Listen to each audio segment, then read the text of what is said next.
भारत अंतरिक्ष सेक्टर में एक के बाद एक ऊंची छलांग लगा रहा है। 23 अगस्त को चंद्रयान 3 मिशन के तहत रोवर की चांद के साउथ पोल पर सॉफ्ट लैंडिंग कराई और अब अपने सौर मिशन को पूरा करने की दिशा में भारतीय अंतरिक्ष अनुसंधान संगठन यानी इसरो ने अपना पहला कदम बढ़ा दिया है। India has launched its first observation mission to the sun, just days after the country made history by becoming the first to land near the moon's south pole. Aditya L1 lifted off from the launch pad at Sriharikota on 2nd September on Saturday at 11:50 Indian time. Aditya L1 will travel 1.5 million kilometers from the Earth. जो Aditya L1 है वो अर्थ से पृथ्वी से 15 lakh kilometre की दूरी तय करेगा, लेकिन ये अर्थ से सन की डिस्टेंस का केवल 1% हिस्सा है। इंडियन स्पेस एजेंसी इसरो का कहना है कि आदित्य L1 अपने पॉइंट L1 पर जाने में 4 महीने लगाएगा।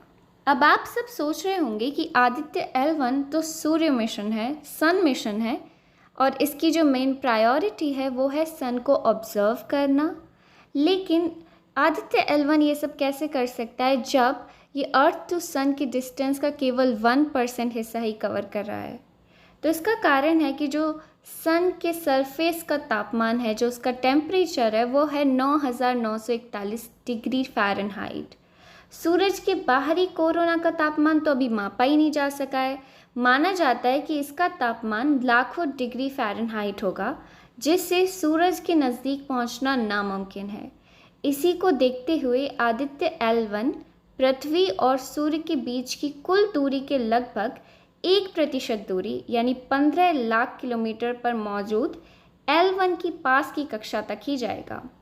इसरो के साइंटिस्ट का मानना है कि L1 बिना किसी बाधा के लगातार सूर्य के बारे में महत्वपूर्ण जानकारियां दे सकेगा। India's first space-based mission to study the solar system's biggest object is named after Surya, the Hindu god of sun, who is also known as Aditya.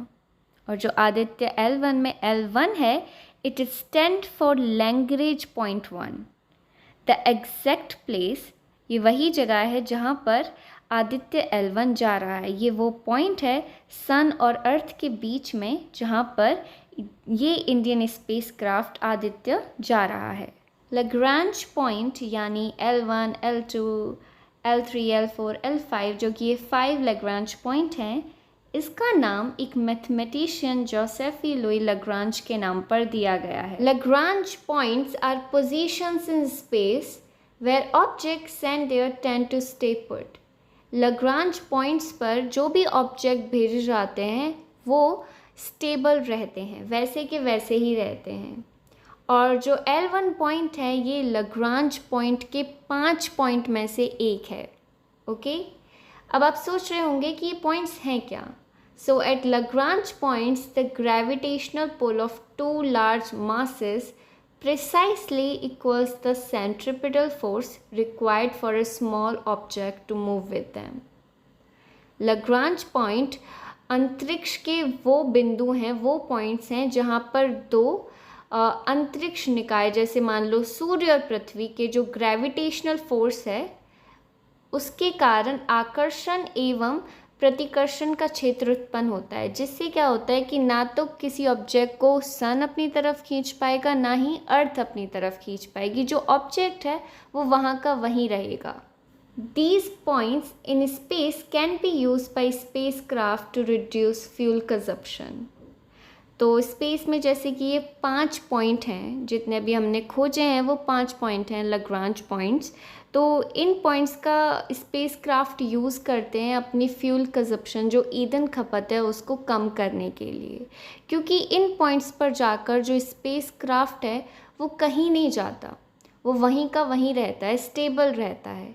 तो वहाँ पर जाकर जो स्पेसक्राफ्ट हैं वो अपनी फ्यूल कंजप्शन रिड्यूस करते हैं। Another question that can be raise is कि लैग्रांज पॉइंट तो टोटल 5 हैं, तो इंडिया आदित्य को सिर्फ L1 पॉइंट पर क्यों भेज रहा है, कोई और पॉइंट क्यों नहीं?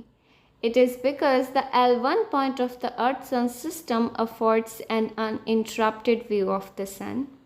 जो L1 पॉइंट है वो अर्थ और सन के बीच में एक ऐसी जगह पर है जहाँ पर कोई डिस्टरबेंस नहीं है। तो लैग्रांज पॉइंट एक यानी L1 पॉइंट एक ऐसी जगह पर है जहाँ पर कोई भी सैटेलाइट बिना किसी बाधा के, बिना किसी इंटरप्शन के सूर्य को लगातार देखने में सक्षम है।